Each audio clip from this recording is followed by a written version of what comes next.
こんにちは、まずくです。なんと、ついに島が完成したので、今回は島のお散歩と夢番地公開となります。長らく待っててくれた皆さん本当にありがとうございます。ちなみに今回の動画、編集を RPG っぽくしてみたんですけど、お気づきでしょうか？動画作り含め、妥協一切なしのこだわりを詰め込みまくった島。ぜひ最後まで見ていただけると嬉しいです。それでは、どうぞ。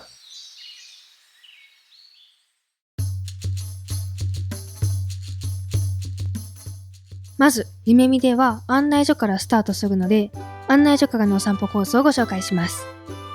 それと、夢見で遊びに来てくれた方は、案内所横の掲示板を見ていただけると嬉しいです。ちなみに、島の地図はこんな感じです。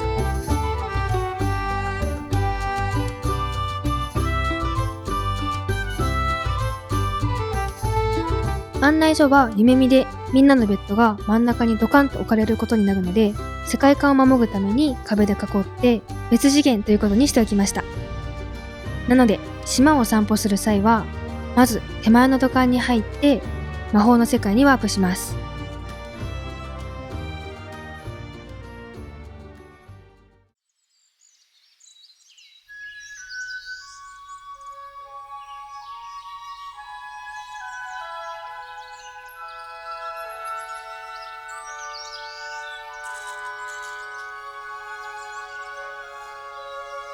案内所の土管に入ると飛行場付近に出てきます。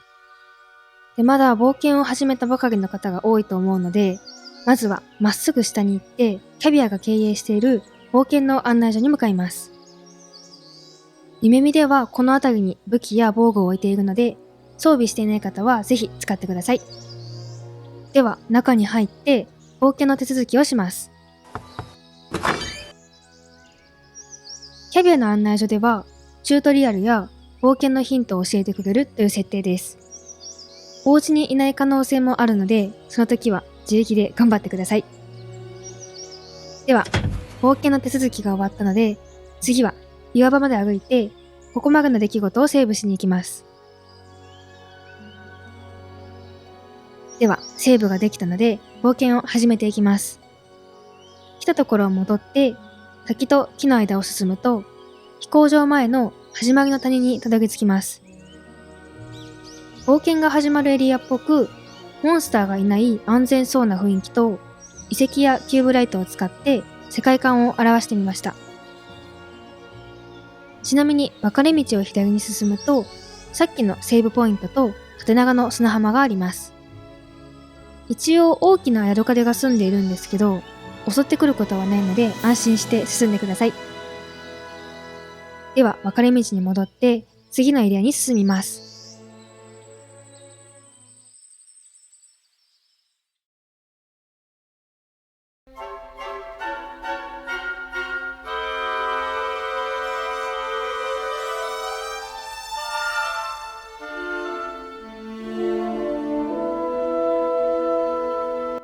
次のエリアは花粉を吸い込みすぎると幻覚を見る紫色の花やナメクジ型のモンスター、危害を加えると襲ってくる蝶のモンスターなどが住む誘惑の森です。生えている植物に触ったり、あまり長居しないように気をつけてください。で、この誘惑の森は左右のどちらにでも進めるんですけど、冒険を始めたばかりの方は左側には進まないでください。すごく強い敵が住んでいるので、しっかりとレベルを上げて冒険に投げてから進むことをお勧めします。なので川を渡らずに少し分かりづらいんですけど、右側に進みます。ここは先人たちが使っていたであろう休憩所があります。だけど最初にもお伝えした通り、長居は禁物です。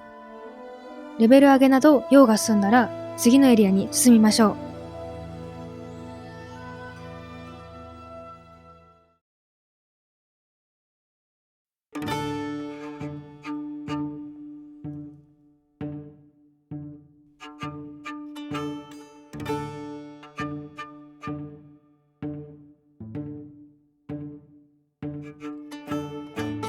はしごを上り下りしたら、まずはここまでの出来事をセーブポイントで記録します。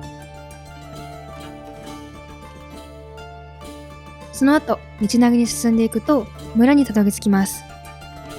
このエリアは動物と埴輪たちが住んでいる不思議な村で、モンスターなどがいない安全な場所でもあるので、次の冒険に備えるために立ち寄ることをお勧めします。屋台が並ぶ道を抜けて左に進むと村の中心に入れます。左の建物がはじめの武器・防具屋、右の建物が弥生のポーション屋、奥の建物は獣人が経営する宿となっています。ではもう少し村でゆっくりしていきます。村の中心からまっすぐ下に歩くと砂浜にたどり着きます。情報を売っている露店とレアなアイテムを取り扱う露店があるので、モンスターを倒してドロップしたベルや村の住民たちのお願いを聞いてもらったベルが余っている方は、ぜひ露店でのお買い物も楽しんでいってください。次は村の宿をご紹介します。真ん中のお部屋は宿の受付になっていて、1泊500ベルで泊まれます。左右のお部屋が泊まれるお部屋になっているので、空いている方に泊まってください。次に2階は体の傷を癒してくれる温泉と空腹を満たしてくれる酒場があります。冒険者が集まる場所でもあるので、利用すると何かいい冒険のヒントが知れるかもです。最後に奥のお部屋は村の村長が住むお部屋になっています。ちなみに島釘動画でもご紹介したように、埴輪たちは喋れない設定なんですけど、村長と村長のお手伝いをしている双子と酒場の店主の埴輪たちだけは会話できるという設定です。では宿でゆっくりできたので、次は村長に教えてもらった昔から言い伝えのある石碑に安全に冒険できることをお祈りしに行きます。お祈りが終わったら、次は屋台が並ぶ道をまっすぐ下に抜けて砂浜を歩きます。で、ここにもセーブポイントがあるので、これまでの記録をセーブしたら次のエリアに進みます。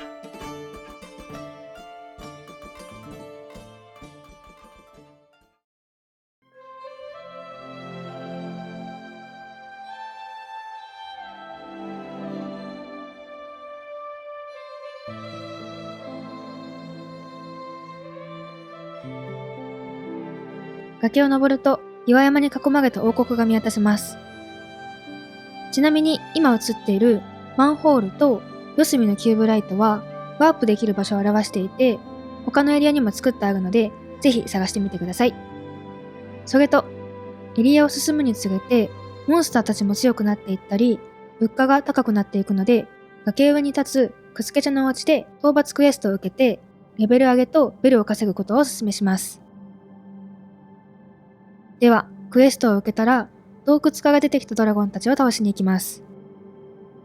ちなみに、ドラゴンたちは、王国に訪れる商人たちの馬車を集団で襲ったり、いたずらしたりして、王国の人たちをすごく困らせています。皆さんも一匹でも多く討伐してあげてください。では、ベル稼ぎもレベル上げもできたので、王国に向かいます。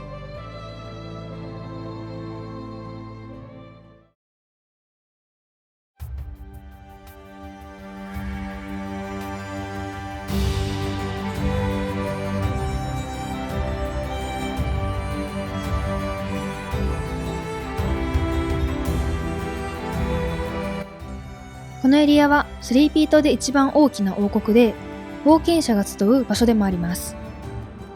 至るところに RPG あるあるのワルトアイテムが手に入る壺をいくつか置いているので、よければ探してみてください。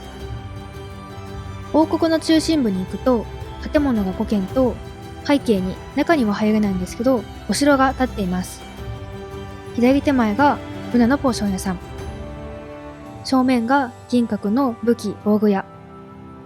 その手前がパタヤの素材屋さんです。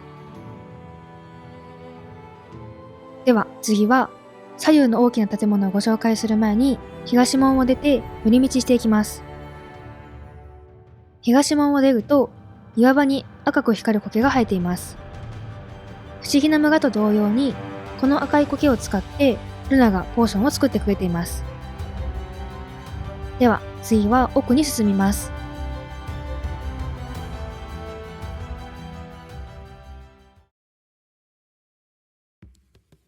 王国を少し離れると村にたどり着きます。ちょっとした雑貨が売っている商店と村人が住む3軒のお家が建っています。村人の願い事を聞いてベルを稼いだり、次のエリアに関する情報も集められるかなと思うので、ぜひ立ち寄ってみてください。では、せっかくなので3軒のお家を順番に回っていきます。まず1軒目は漁師さんのお家です。真ん中のお部屋は師匠と弟子の2人が生活するお部屋になっています。左側のお部屋に行くと、ここは2人の寝室です。ちなみに左側が弟子の寝室、右側は師匠の寝室です。次に右側のお部屋は作業部屋です。スクエアなバスタブを使って釣ってきた魚を入れる生けすに見立てています。では次は左手前のお家に入ります。このお家は木こりさんのお家です。兄弟4人で木こりをしているので、4つの椅子が置いてあります。ちなみに3軒とも外観が同じなので、間取りも揃えています。次に左側のお部屋は寝室です。漁師さんのお家と違って、兄弟なので4人一緒のお部屋で寝ている設定です。次は右側のお部屋です。右側のお部屋は木の加工をしたりする作業部屋になっています。では次は最後のお家です。このお家は農家さんのお家です。夫婦で農家をしていて、お家の外に生えているかぼちゃたちは、このお家の夫婦が育てています。次に左側のお部屋は夫婦の寝室です。ここまで見てもらってわかる通り、どのお部屋もお家の外観と村に合わせた内装になっています。次は右側のお部屋です。ここは作業部屋兼物置部屋です。奥のドアはすぐに作物を中に運べるように設置されています。ではこれで一通り村を回ったので、次は南側の砂浜に向かいます。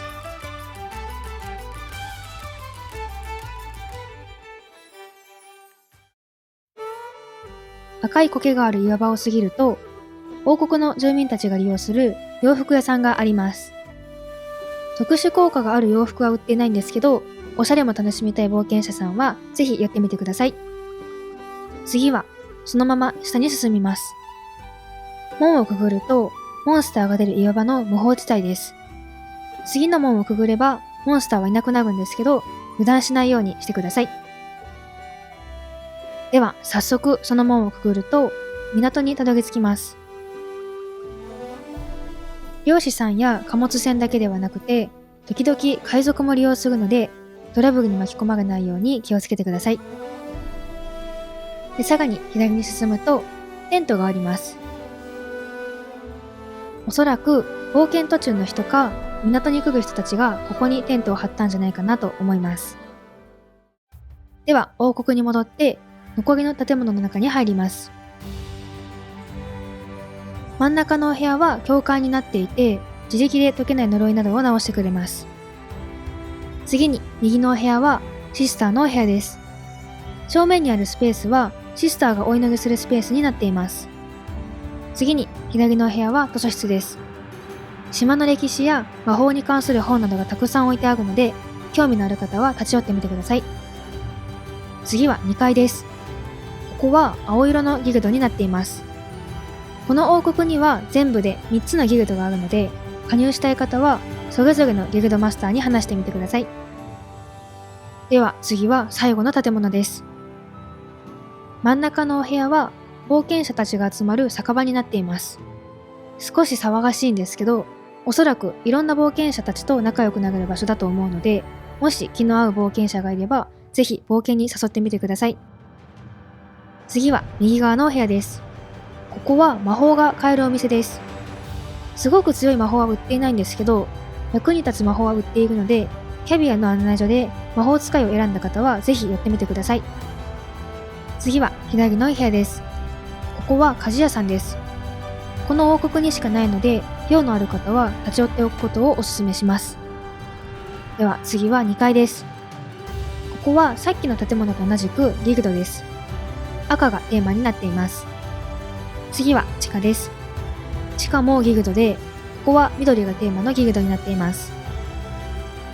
では、これで一通り王国を回ったので、次のエリアに進みます。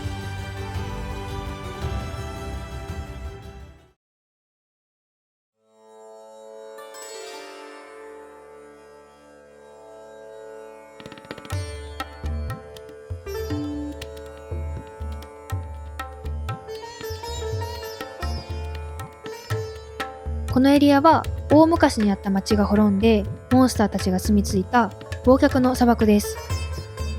手強いモンスターたちがたくさんいるので気をつけて進んでください。奥に進むと博物館を使った資源の神殿にたどり着きます。腕試しができるのと試練に合格した証がもらえるのでいろんな場所で役に立つかなと思います。では試練を受けた後次のエリアに進みます。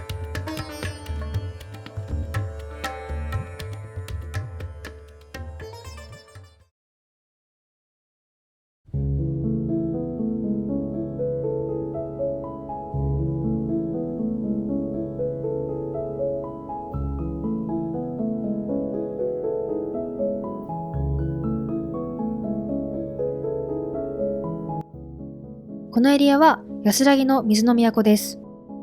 まずは街を回る前に露店で装備をパワーアップします。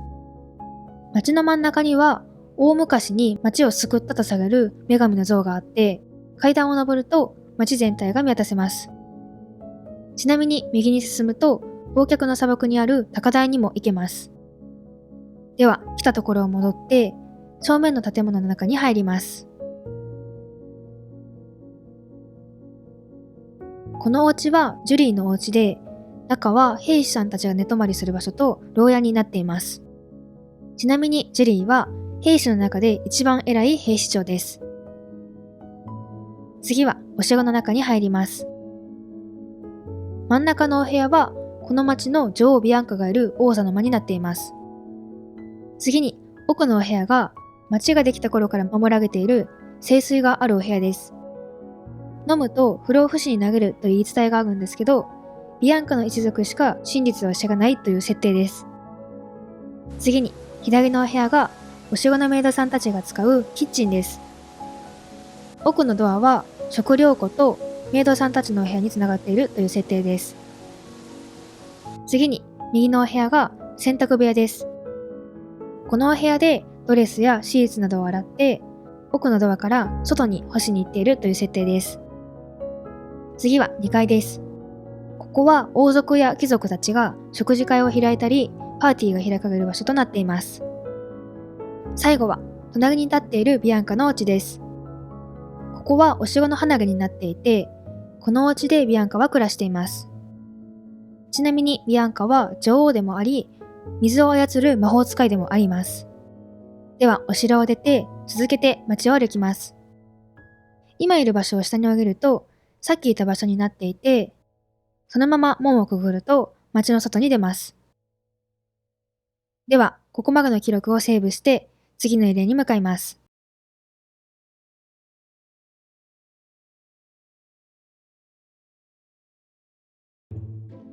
このエリアは賢者玲子が住む森です。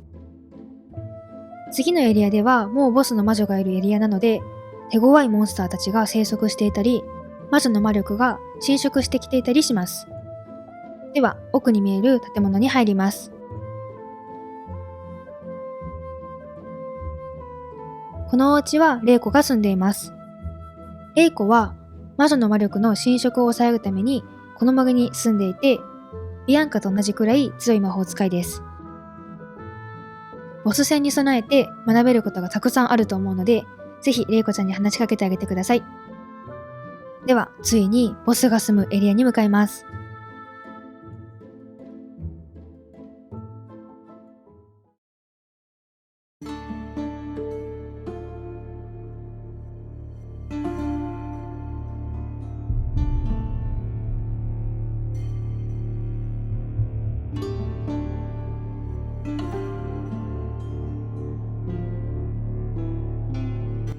森を抜けて階段を登ると、魔女が住むお城を見渡せる高台にたどり着きます。もともとは自然豊かな土地だったけど、魔女が住み着いたことによって土地が枯れてしまったという設定です。お城の周りには襲いかかってくる骸骨や、橋の周りは落ちると危険な場所になっています。では慎重に進みながら、ボスの魔女がいるお城の中に入ります。真ん中のお部屋はお城のエントランスで、魔女がいるゲートがあります。ゲートの中に入るには、このお城の中にあるすべての部屋に入って敵を倒したり、暗号を解いたりすることで、ゲートの中に入れるという設定です。なので、左右のお部屋には敵がいます。次に2階は、左右の2つのお部屋につながる廊下です。では、すべてのお部屋に入ったので、魔女を倒しに行きます。